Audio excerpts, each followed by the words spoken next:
We're going to interrupt to take you to Joint Base Myers-Henderson in Arlington, Virginia, where the president has a final farewell where the military has been paying tribute to him. Let's listen in. Be more grateful for your gracious words, but more importantly for your outstanding leadership across, as you noted, more than 3 decades and nearly all of my presidency. You have always given me, Ash, your best strategic counsel. You've made sure that we were investing in innovation for the long term and a strong force for the future. As a physicist, Ash is also one of the few people who actually understands how our defense systems work. And I know that our troops and their families are immensely grateful for the compassion that you and Stephanie have shown them over the years. So to you and your family, on behalf of all of us, thank you for your outstanding service.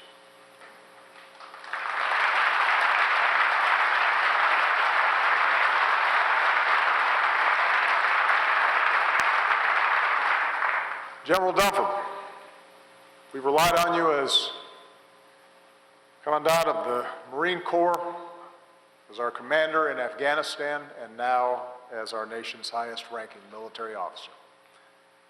I thank you and General Selva and the entire Joint Chiefs for the unvarnished military advice that you've always provided to me, for your dedication, for your professionalism, for your integrity. Because of you, because of this team, our armed forces are more integrated and better prepared across domains. A truly joint force. Which is why, as a White Sox fan, I can overlook the fact that you love the Red Sox. Moreover, on a personal note, outside of your professional qualities, you are a good man. And I am grateful to have worked with you. And thank Ellen for allowing you to do this.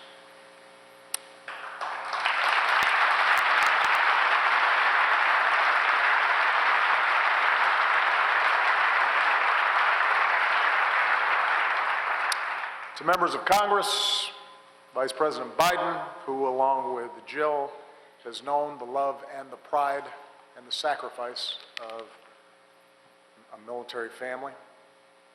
To Deputy Secretary of Work, service secretaries, distinguished guests, dedicated civilians from across the Defense Department, my national security team, most of all, our men and women in uniform. I thank you for this honor and for the warmth and respect that you've always shown me, the support that you've shown Michelle and our daughters during these past 8 years.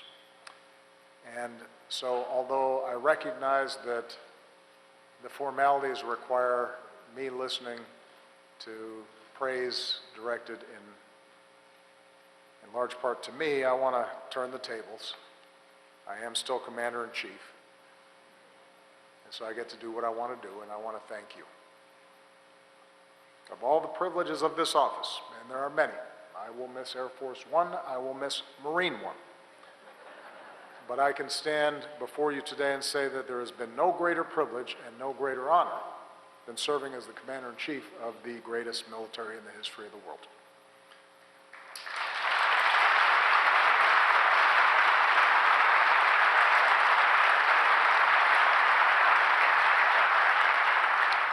When I took office, I noted that presidents and those of you in uniform swear a similar oath to protect and defend this country and the Constitution that we cherish. And by stepping forward and volunteering, by raising your right hand and taking that oath, each of you made a solemn pledge. You committed yourself to a life of service and of sacrifice. And I, in turn, made a promise to you, which, to the best of my abilities, I've tried to uphold every single day since. That I would only send you into harm's way when it was absolutely necessary, with a strategy and well-defined goals, with the equipment and the support that you needed to get the job done, because that's what you rightfully expect, and that is what you rightfully deserve. I made that pledge at a time when less than 1% of Americans wear the uniform. Fewer Americans know someone who serves.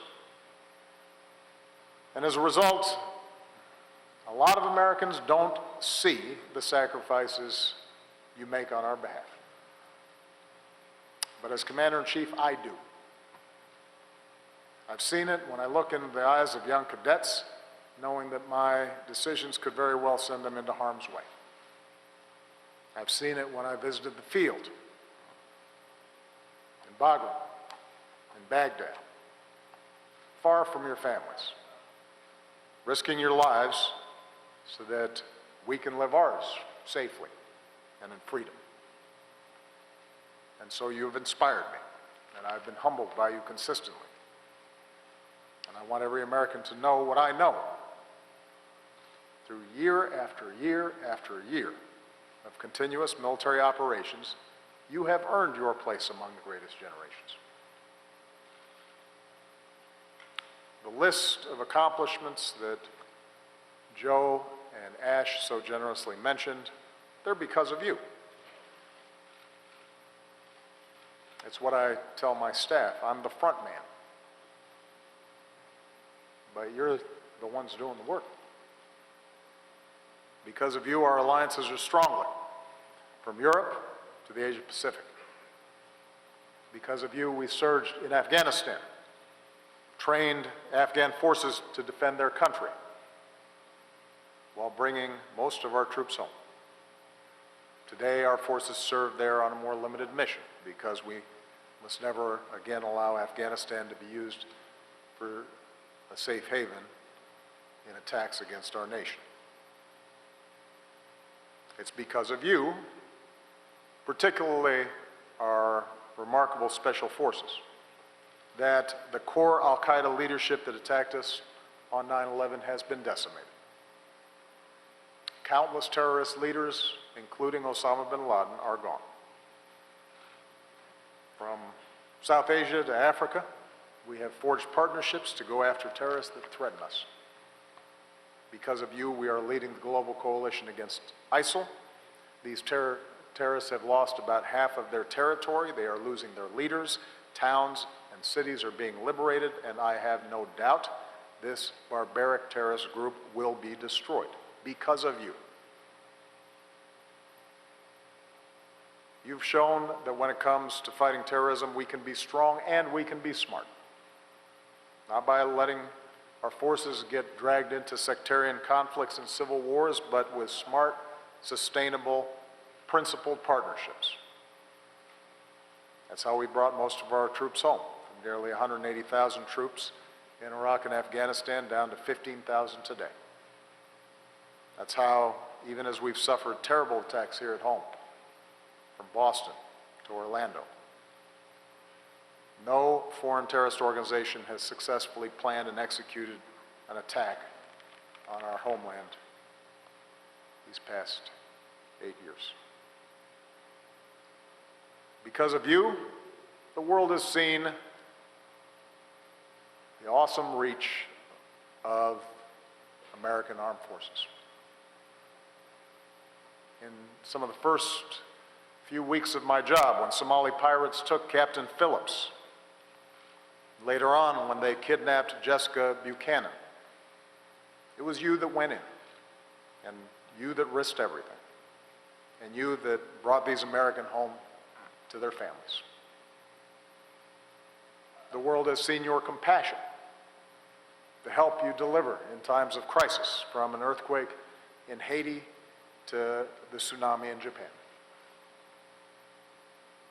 Think of Ebola and the countless lives this armed forces saved in West Africa. It was you that set up the architecture and set the example for the world's response. One woman in West Africa said, "We thanked God first, and then we thanked America second for caring about us." That's the difference you made. you continue to make in the lives of people around the world. As you know well, with service comes great sacrifice. And after 15 years of war, our wounded warriors bear the scars, both seen and unseen. In my visits to their bedsides and rehab centers, I have been in awe watching a wounded warrior grab his walker and pull himself up and through excruciating pain take a step and then another. Or hearing troops describe how they grappled with post-traumatic stress but summoned the strength to ask for help. As a military and as a nation, we have to keep supporting our resilient and incredibly strong wounded warriors as they learn to walk and run and heal. As they find new ways to keep serving our nation, they need to know that we still need your incredible talents. You've given so much to America, and I know you have more to give. And then you have not seen the depths of true love and true patriotism until you've been to Dover. When our troops receive our fallen heroes on their final journey home. Until you have grieved with our Gold Star families who've given a piece of their heart to our nation, a son or a daughter, a father or mother, a husband or wife,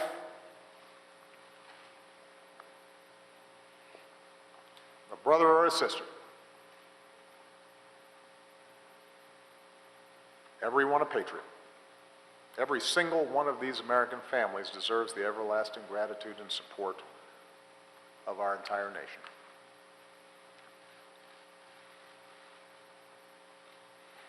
Today, after 2 major ground wars, our armed forces have drawn down, and that is natural and it is necessary. And after reckless budget cuts of sequester, we need to keep improving the readiness and the training and modernizing our forces.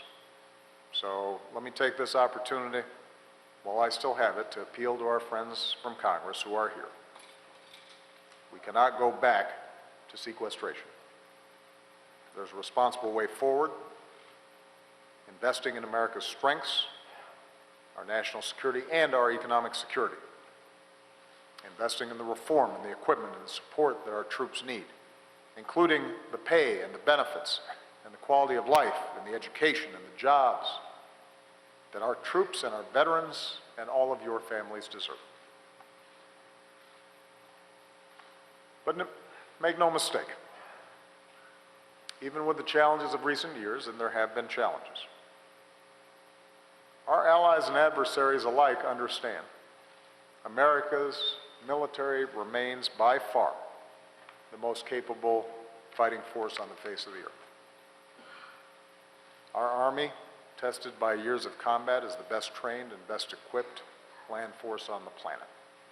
Our Navy is the largest and most lethal in the world, on track to surpass 300 ships. Our Air Force, with its precision and reach, is unmatched. Our Marine Corps is the world's only truly expeditionary force. Our Coast Guard is the finest in the world.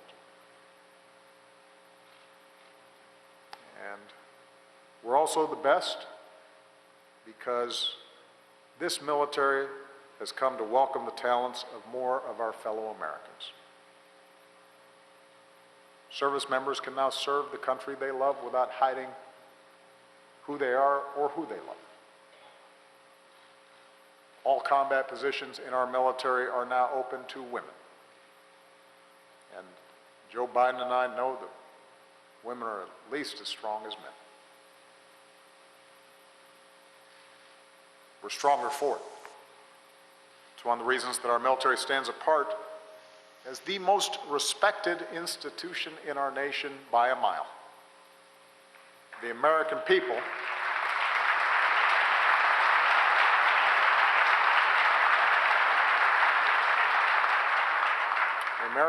look up to you and your devotion to duty and your integrity and your sense of honor and your commitment to each other. One of my proudest achievements is that I have been able to, I think, communicate through the constant partisan haze, along with so many others, how special this institution is. And the esteem in which our military is held has held steady and constant and high throughout my presidency. And I'm very grateful for that. Because you remind us that we are united as one team. At times of division, you've shown what it means to pull together. So my days as your Commander-in-Chief are coming to an end, and as I reflect on the challenges we have faced together and on those to come, I believe that one of the greatest tasks before our armed forces is to retain the high confidence that the American people rightly place in you. This is a responsibility not simply for those of you in uniform, but for those who lead you. It's the responsibility of our entire nation. And so we are called to remember core principles. That we must never hesitate to act when necessary to defend our nation, but we must also never rush into war, because sending you into harm's way should be a last and not first resort. It should be compelled by the needs of our security and not our politics. We need to remember that we must not give in to the false illusion of isolationism, because in this dangerous time, oceans alone will not protect us, and the world still seeks and needs our leadership as the one indispensable nation. We have to remember that our military has to be prepared for the full spectrum of threats, conventional and unconventional, from 20th century style aggression to 21st century style cyber threats. And when we do go to war, we have to hold ourselves to high standards and do everything in our power to prevent the loss of innocent life, because that's what we stand for. That's what we should stand for. We have to remember that as we meet the threats of our times, we cannot sacrifice our values or our way of life. The rule of law and openness and tolerance that defines us as Americans. That is our greatest strength and makes us a beacon to the world. We cannot sacrifice the very freedoms that we're fighting for. And finally, in our democracy, the continued strength of our all-volunteer force also rests on something else. A strong bond of respect and trust between those in uniform and the citizens that you protect and defend. At a time when too few Americans truly understand the realities or sacrifices of military service. At a time when many political leaders have not served.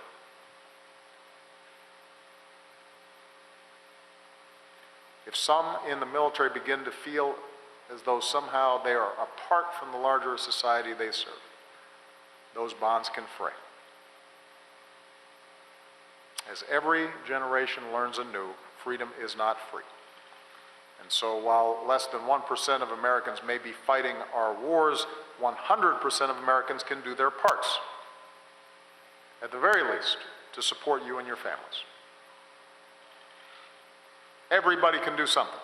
Every business, every profession, every school, every community, every state, to reach out and to give back and to let you know that we care, to help make the lives of our troops and your families just a little bit easier. Everybody can do something.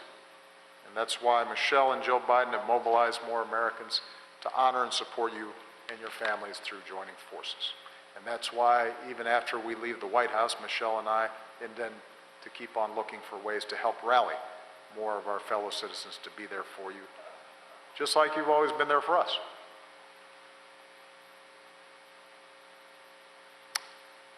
So we can't say it enough and we can't show it enough. Thank you for your patriotism. Thank you for your professionalism. Thank you for your character in representing the very best of the American spirit. Our nation endures. We live free under the red, white, and blue because of patriots like you. It has been a privilege of a lifetime to serve with you. I have learned much from you. I am a better man having worked with you. I'm confident that the United States and our armed forces will remain the greatest force for freedom and security that the world has ever known. God bless you and your families, and God bless the United States of America.